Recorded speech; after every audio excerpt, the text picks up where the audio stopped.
Hey guys, Brady here with your daily tennis lesson. Talking today about handling heavy topspin coming at you when you guys are at the baseline. We're going to specifically look at the forehand corner today. And there's three things I want to touch on when handling heavy topspin so that you guys are swinging efficiently against this ball. The first is positioning. The second is your swing path to the ball to make it a comfortable shot.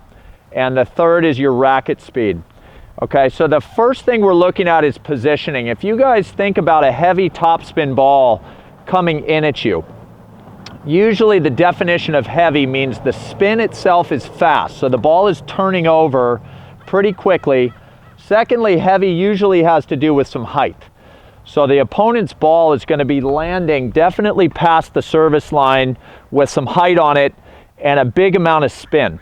So position-wise, you guys are going to need to stand a little deeper behind the baseline if your opponent consistently hits heavy, deep topspin to you.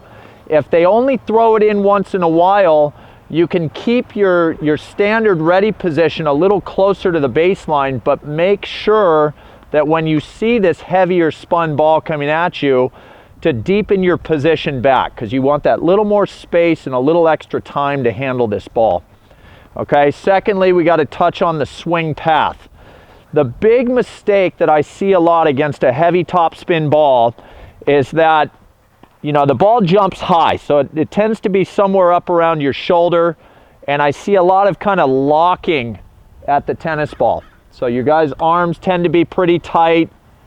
We attempt to hit a little bit flatter in that position, and a heavy topspin ball coming up into my flat racket usually is going to release high and without any spin of my own. So I've got nothing to bring this high ball down into the court.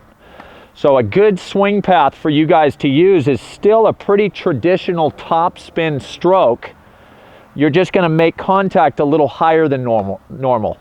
Just make sure you don't forget your follow through. You guys need to be releasing the racket out through the ball, okay?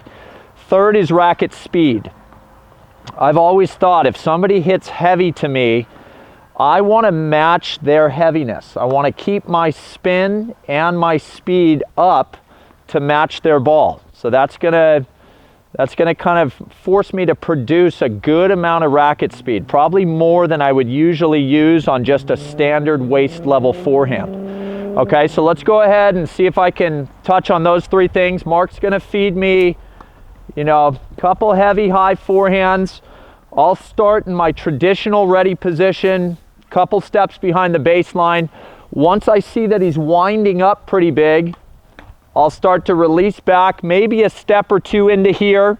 So there's my deeper position. You guys look for that full topspin stroke from me and try to be aware of my racket speed. It's going to tend to be a little bit faster here. Okay, here we go.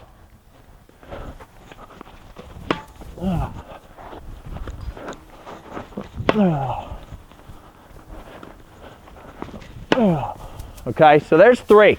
And, compared to what I see a lot from you guys, like I said, I'll see a lot of kind of flat, stopped strokes closer to the ball. So if you guys want to see kind of what I tend to see, here's how that tends to look. You can see how locked that arm is. I'm playing more for like a block, and that ball to me feels really heavy when I hit that way.